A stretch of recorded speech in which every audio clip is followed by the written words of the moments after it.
Again, magandang umaga po mga kapatid at tayo po ngayon ay magbabalik uli. No? Isang buwan po tayo nagpahinga sa pag-aaral natin sa 1 Corinthians at tayo ay magpapatuloy po sa chapter 15. So ihanda niyo po ang inyong mga Biblia para pumasundan po natin yung ating pag-aaral po sa 1 Corinthians chapter 15 na meron pong title na Resurrection Motive. Ano nga ba yung udyok ng pagkabuhay muli?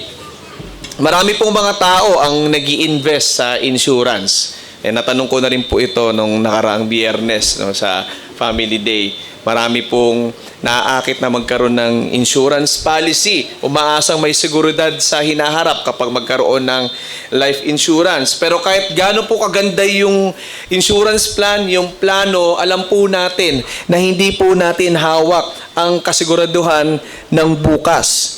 Ngunit sa pananampalataya po kay Kristo ay iba po. Hindi po katulad po ng pagbili ng insurance policy. Hindi ito investment na may uncertainty. Ito ay nakatayo po sa tiyak po. May certain na katotohanan. Ayan po ay ang resurrection.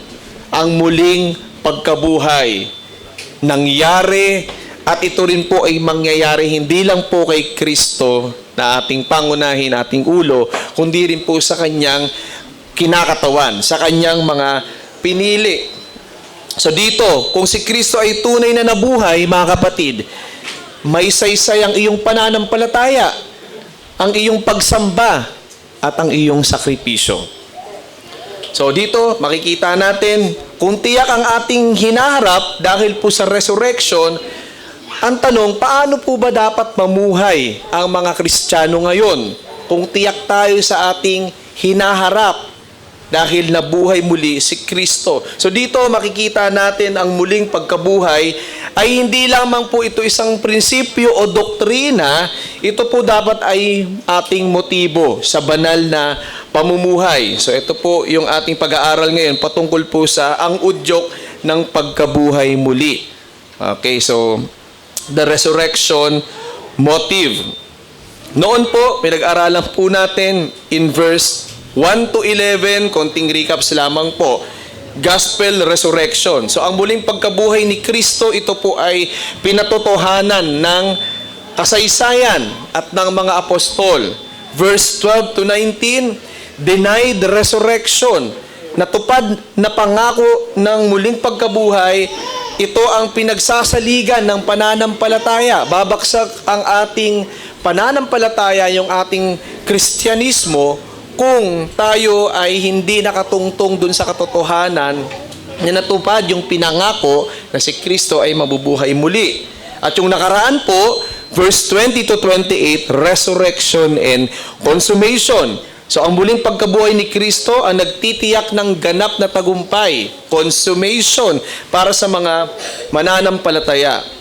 At kung ang nakaraang sermon po, nagbigay po sa atin ng pag-asa, patungkol po dun sa nalalapit na kaganapan, ngayon po, ito pong verse 29 to 34 ay magbibigay rin po sa atin ng pag-asa habang naghihintay tayo sa consummation na ang iyong ginagawang pagpapagal sa Diyos, ito ay pag-asa dahil meron tayong katiyakan sa hinaharap. So basahin po natin yung ating teksto sa umagang ito sa 1 Corinthians chapter 15 verse 29 to 34. Again, 1 Corinthians chapter 15 verse 29 to 34. Babasahin ko po ito sa Tagalog sa Mabuting Balita Biblia. Kung hindi gayon, ano ang halaga ng pagpapabautismo ng mga tao para sa mga patay? Kung talagang hindi bubuhayin muli ang mga patay, bakit pa nagpapabautismo ang mga tao alang-alang sa kanila? At bakit pa kami nalalagay sa panganib sa lahat ng oras? Walang araw na di ako nabibingit sa kamatayan. Mga kapatid, sinasabi ko ito sapagkat ikinararangal ko kayo alang-alang kay Kristo Jesus na ating Panginoon. Kung ang pakikipaglaban ko sa mababangis na kaaway sa Efeso ay para sa tao lamang, ano ang mapapala ko? Kung hindi rin lamang bubuhayin muli ang mga patay. Mabuti pa'y sundin na lamang natin ang kasabihang ito. Kumain tayo at uminom, sapagkat bukas tayo'y mamamatay. Huwag kayong paluloko. Ang masasamang kasama ay nakakasira ng mabuting pagkatao. Magpakatino kayo at talikuran ang pagkakasala. Ang iba sa inyo'y hindi kilala ang Diyos. Sinasabi ko ito upang mapahiya kayo. Tayo po muna ay sandaling manalangin at humingi ng gabay sa Panginoon. O aming Diyos na banal, minsan pa Panginoon, kami po ay humihingi ng paglilinaw, ng liwanag, Panginoon, ng iyong kapangyarihan sa iyong salita upang maunawaan namin, Panginoon, at magbigay ng kaaliwan ng bawat pagpapagal ng mananampalataya. Ito po ay may pag-asa dahil ito po ay hindi mapapasawalang kabuluhan dahil ang muling pagkabuhay ni Kristo ay siyang muling pagkabuhay din sa hinaharap ng iyong mga pinili na mga mananampalataya. Patawarin mo kami, Panginoon, O God, sa aming mga kakulangan at ito'y maging sanctification, Panginoon, sa amin. At kami, Panginoon, O God, ay mag-labor din po, Panginoon, sa pakikinig. At anuman, Panginoon, ang maaaring maging kakulangan ko sa pahayagan, ikaw, Panginoon, ang kumilos sa kanilang pagtanggap. At magkaroon din po, Panginoon, katulad ng mga Berean, ng pagbamatch ng katotohanan na ito sa sinasabi ko at sa sinasabi, Panginoon, ng iyong banal na salita. Ito po, Panginoon, ang aming dalangin sa pangalan ni Jesus. Amen. Makikita po natin na nagpapatuloy po yung pressing issue po sa mga talatang ito. Na meron po mga professing believers na nagtuturo po ng Kristyanismo na may Kristong hindi muling nabuhay. So dito, si Apostle Paul, siya ay naglalahad po ng implications sa pamamagitan ng mga matatalim na tanong. Ano at bakit? So natanong mo na ba sa iyong sarili, may sense ba ang mga ginagawa ko sa Panginoon? Yung pagpapagal mo ngayon sa iglesia, ito ba ay may saysay sa buhay mo bilang Kristiyano? So sasagutin dito ng ating mensahe sa araw na ito, buhat sa ating teksto. Ito po yung ating message. The reality of the resurrection drives us toward sanctification and mortification of sin. Again, our message, the reality of the resurrection drives us toward to sanctification and mortification of sin. Ang katotohanan ng muling pagkabuhay ay nagtutulak sa atin sa pagpapabanal at pagpatay sa kasalanan. So dito po sa pagtatanong ni Apostle Paul na ano at bakit, ipinapakita niya kung ano ba ang saysay ng pagsamba mo, ng iyong pagsasakripisyo para sa Diyos. Diyos na tumupad ng kanyang pangako sa kanyang muling pagkabuhay, na kayang magbigay ng resurrection sa kanyang mga pinili. So dito makikita natin, contrary o sa kabaliktaran, iginigiit ni Pablo na ang bawat pagpapagal na ating ginagawa sa Diyos, ito ay may saysay. Sapagat ito ay para sa Diyos na muling nabuhay at kayang bumuhay ng mga patay na mga makasalanan, katulad po nating lahat. So dalawang motibo po yung makikita po natin dito na maging driving o maging drive natin sa ating pamumuhay bilang isang Kristiyano. Unang-una po, resurrection motivates sanctification. Verse 29-32. Pangalawa po, resurrection demands mortification. Verse 33-34. Nag-uudyok sa kabanalan at nangangailangan ng pagpatay sa kasalanan. Tingnan po natin yung unang motive, tayo ay tumalo na kagad doon sa bagay na ito. In verse 29-32, resurrection motivates sanctification. Nandito po yung argument ni Paul. Ang means of grace, katulad po ng bautismo at yung iyong kahandaan na magdusa, magsakripisyo ay walang kabuluhan kung hindi po totoo na nabuhay muli ang patay o muling nabuhay si Kristo. Yung verse 29, ito ay appeal to practice related doon sa mga patay, bautismo, to argue the reality of resurrection. Kung may bautismo, totoo ang resurrection kasi ito nga yung pinapractice. Basahin natin yung sinabi ni Pablo sa verse 29. Kung hindi gayon, ano ang halaga ng pagbabautismo ng mga tao para sa mga patay? Kung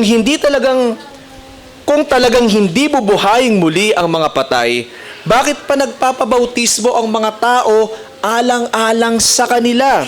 So hindi po sinasuggest dito ang proxy baptism o yung pagpoproxy ng bautismo ng buhay para doon sa mga namatay na hindi pa nabautismohan. Hindi po ito ang sinasuggest. Ginamit dito yung salita po na para, o sa English ginamit sa iba on behalf, for.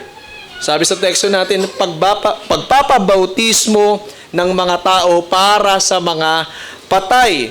Ang ginamit po na Greek sa original is euper, na meron pong ibig sabihin din na kaugnay ng. So hindi directly na para talaga, kundi kaugnay ng. Alam naman po natin na mali po ang baptismal regeneration. Ang pagbabautismo sa tubig ay hindi po nakapagliligtas, kundi ito po ay seal. Ito po ay sign na ikaw ay sumusunod bilang mananampalataya, alagad ni Kristo. Tanong pa ni Pablo dito, basahin niyo po, bakit pa nagpapabautismo ang mga tao alang-alang sa kanila?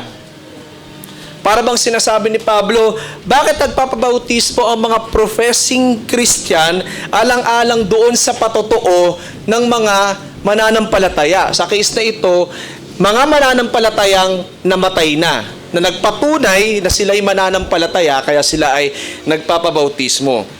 Maganda yung sinabi dito ni John MacArthur, a person was not baptized unless the church was satisfied he was saved. So, ibig sabihin, hindi mo pwedeng i-claim na ako talaga ay tunay na Kristiyano. Ginagamit ng Panginoon ng iglesia upang magpatunay na ikaw nga ay mananampalataya na dahil makikita ng iglesia na ikaw ay merong bunga ng pagbabago ng Diyos. May regeneration ka nga. Kaya ka babautismuhan. So, pwede nating maraming interpretation dito, pero pwede natin itong ipaliwanag na nagpapabautismo itong mga to dahil sila ay pinatunayan ng mga ilang mananampalataya pero namatay na sila ay totoong mga Kristiyano. So nandito yung argument ni Paul. Ginagamit niya yung baptism para i-expose yung inconsistency nila sa belief nila. Ginagawa nyo, pinapractice nyo yung baptism, pero dinideny rin ng iba sa inyo na mali yung turo sa pagkabuhay muli, na walang pagkabuhay muli. So pinapakita ni Pablo, parang meron yatang irregularity sa inyong paniniwala. Kaya maganda yung sinabi rin dito ni Charles Hodge, baptism becomes a pointless rite that falsely represents something that will not happen. Para saan naman yung bautismo? Sinasabi ni Hodge na tumuturo pala ito sa isang bagay na hindi naman kailanman nangyari o mangyayari. So ginamit ito ni Paul bilang argument para ipakita na walang kabuluhan ng bautismo kung walang muling pagkabuhay. Kaya po mga kapatid o kaibigan, kung hindi ka pa nabautismohan, huwag kang magpabautismo kung hindi ka naniniwala na muli kang mabubuhay. Kung hindi ka naniniwala na hindi nabuhay muli si Kristo. Kasi po magiging ritual lamang ito. Mere empty ritual. Walang tunay na pag-asa. Parang isang wedding ceremony na walang tunay na relasyon. Ikinasal lang. Kung walang resurrection, ang baptism ay parang isang mere symbols lang. Hindi totoo. Tingnan natin yung sakripisyo at yung mga suffering dito ni Paul in verse 30 to 32. Makikita natin dito yung willingness ni Paul na magdusa, yung willingness ni Paul na malagay sa alanganin, sa danger. At yun ay nagpapatunay ng kanyang confident conviction sa reality ng resurrection. Handa siyang mailagay sa alanganin, sa danger, kasi alam niya ang katotohanan sa resurrection. Ngayon, magtitiis ka ba na mailagay o mapunta ka sa alanganin o sa panganib sa bagay na alam mong walang kapupuntahang pag-asa. So ganito yung posisyon ni Pablo. Basahin natin yung sinabi ni Pablo sa talata 30 hanggang 31, verse 30 to 31. At bakit pa kami nalalagay sa panganib sa lahat ng oras? Walang araw na di ako mabibingit sa kamatayan, mga kapatid. Sinasabi ko ito sapagkat ikinararangal ko kayo alang-alang kay Kristo Jesus na ating Panginoon. So dito nakikita nyo, nire-risk ni Pablo yung kanyang buhay, yung kanyang kapakanan, araw-araw. Pointless yung kanyang suffering kung siguradong wala siyang aasahang pagkabuhay muli. Kung hindi totoo yung resurrection. Katulad ito ng isang sundalo na handang makipaglaban sa alam niyang battle na merong tagumpay. Ano yung point na siya ay makikipaglaban na sila'y matatalo rin naman, mamamatay pa siya? It is something like that. Sabi dito, sa verse 32, verse 32a, sinsinati ko to sa dalawa, may dalawang sentence ito. Kung ang pakikipaglaban ko sa mababangis na kaaway sa Epeso ay para sa tao lamang, sabi ni Pablo, ano ang mapapala ko? Katulad ito ng sinabi niya sa verse 19 noon, talata 19, sabi ni Pablo, kung ang pag-asa natin kay Kristo ay para lamang sa buhay na ito, sa talata natin ngayon, para lamang sa tao. Ano sabi niya sa 19? Tayo na ang pinakakawawa sa lahat ng tao. Sa verse natin ngayon, ano ang mapapala ko? Konektado, yung sinabi ni Paul noon ng 19, ngayon sa 32. Patuloy nating basahin yung verse 32. Kung hindi rin lamang bubuhayin muli ang mga patay, mabuti pa'y sundin na lamang natin ang kasabihang ito. Kumain tayo at uminom sapagkat bukas tayo'y mamamatay. Kumbaga, kung wala namang sensong ginagawa natin, gawin na natin, magpakabusog, magpakataba tayo, magpakalasing na tayo, magpakalayaw na tayo, kung wala rin naman tayong aasahan. Sabi po ni David Garland sa Baker's Exegetical, if there were no resurrection of the dead, then hedonistic self-indulgence and overindulgence would be legitimate options because the ethical prohibitions no longer would have their foundation in a legitimate faith. So, parang sinasabi niya na, if no resurrection, walang pagkabuhay, wala naman pala tayong saysay sa ating sanctification. Annihilation lang. Pag sinabi nating annihilation, pag namatay, para ka lang bulang mawawala. So magpakasasa na lang tayo. And then sinabi ni Paul, bilang kasabihan, in verse 32, let us eat and drink for tomorrow we die anyway. At manatili tayo sa pagiging patay lamang. So ano yung nais pong ibigay na punto dito sa unang punto natin? Ang pagpapabanal sa pamamagitan ng mga paraan ng biyaya at sakripisyo na paglilingkod ay isa-isay lamang dahil sa muling pagkabuhay. Kaya kung ikaw ay isang Kristiyano, hindi magiging mahirap sa iyo na tanggihan ng isang gawain o isang trabaho o kahit pa negosyo kung magdadala sa iyo yan sa pagiging makasalanan. Bakit magiging madali sa iyo? Dahil nakatingin ka sa eternal na reward. Yung iyong pagtanggi, yung iyong pag-iwas para ikaw ay manatili sa pagsunod sa Panginoon, hindi yan masasayang. Bakit? Dahil ikaw ay nakatingin sa natapos na gawa ni Kristo, siya ay muling nabuhay para sa iyo at para sa akin, at ikaw din na pinili niya sa susunod na panahon, sa consummation, ay muli ring mabubuhay. Hindi ba reward yun bilang sa ating mananampalataya? Kaya nais kitang hamunin, mga kapatid. Ipamuhay mo ang tapat na pananampalataya at sakripisyo kay Kristo dahil ito ay hindi mapapasawalang kabuluhan.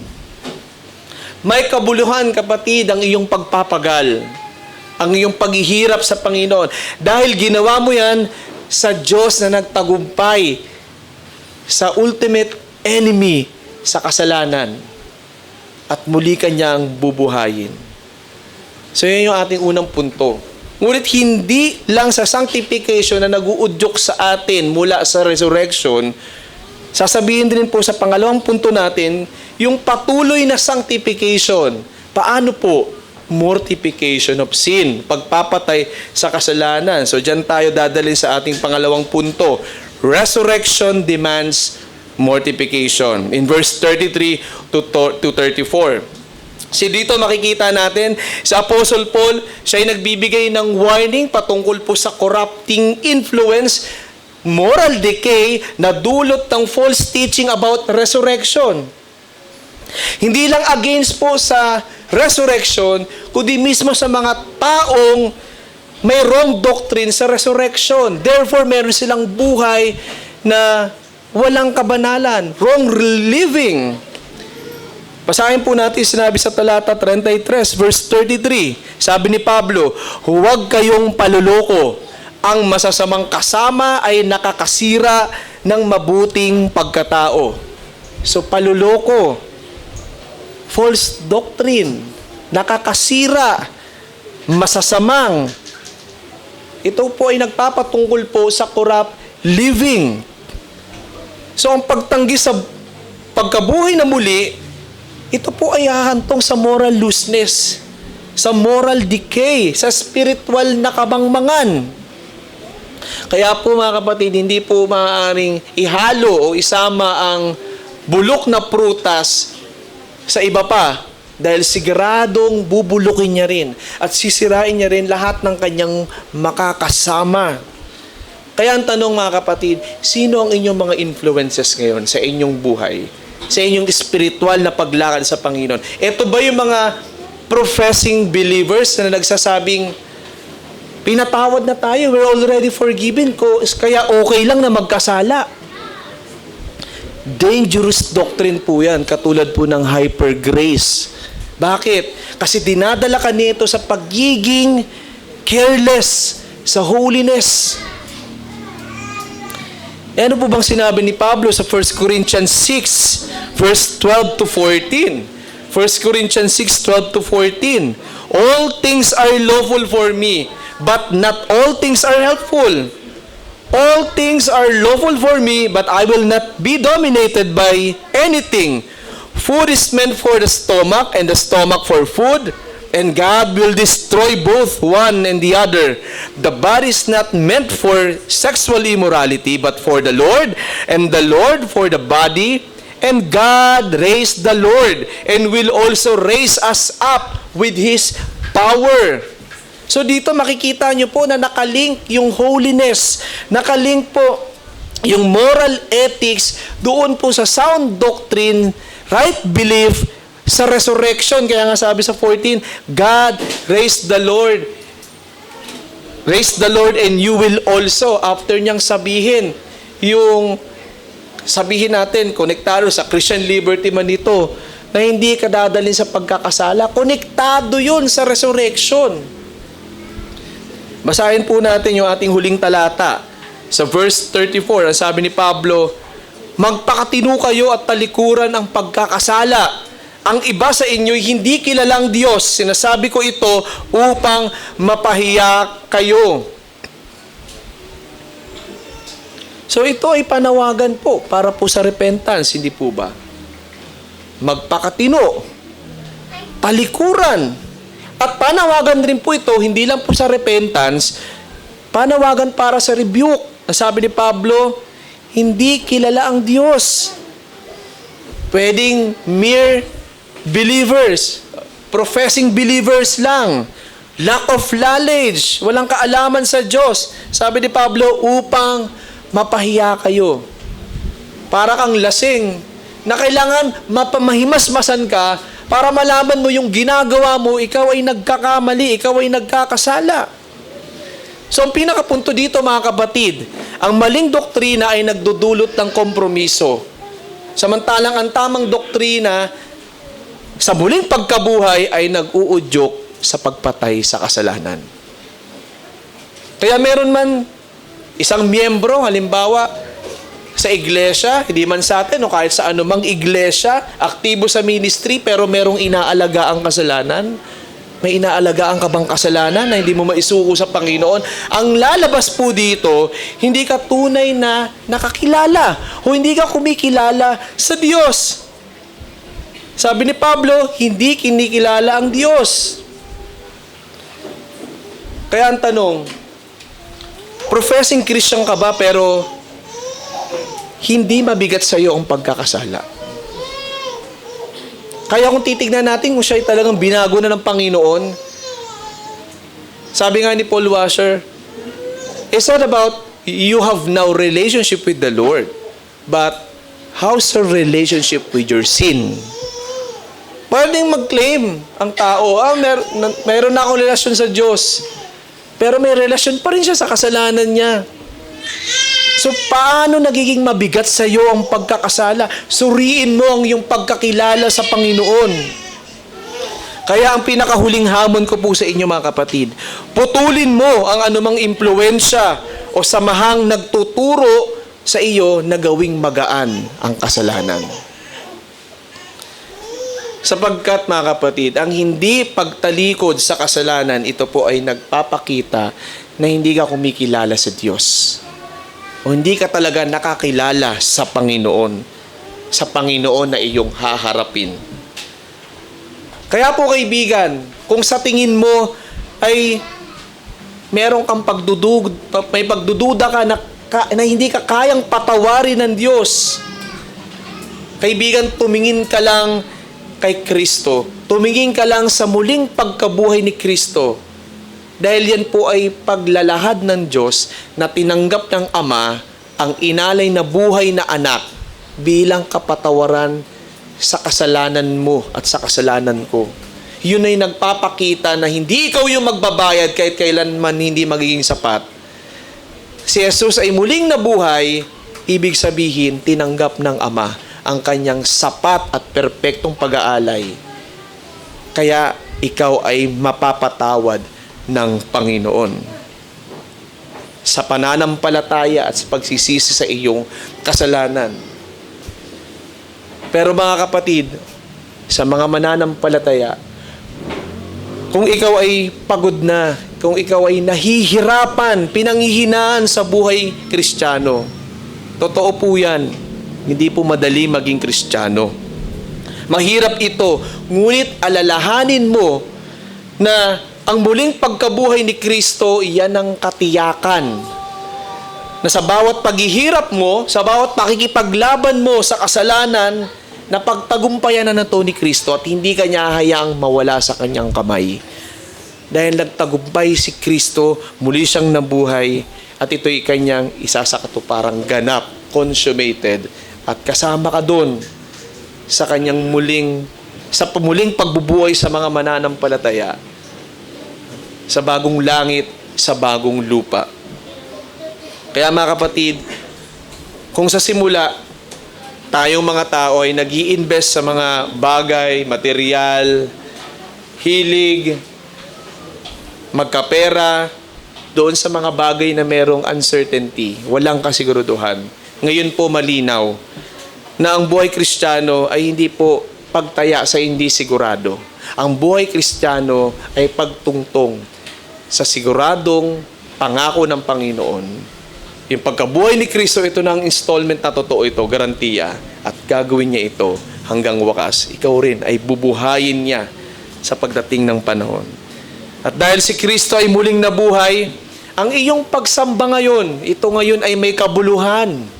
Ang iyong pagsasakripisyo sa Diyos, ang iyong pagdurusa para sa Kanya, ito ay nakatayo, ito ay nakasandig sa tiyak na pag-asa sa Kanyang ganap na tagumpay. Kaya mga kapatid, ikaw ba ngayon ay may pagdurusa bilang isang Kristiyano? Tulad po ni Pablo, maging handa ka sa sakripisyo dahil sigurado ka sa tagumpay ni Jesucristo.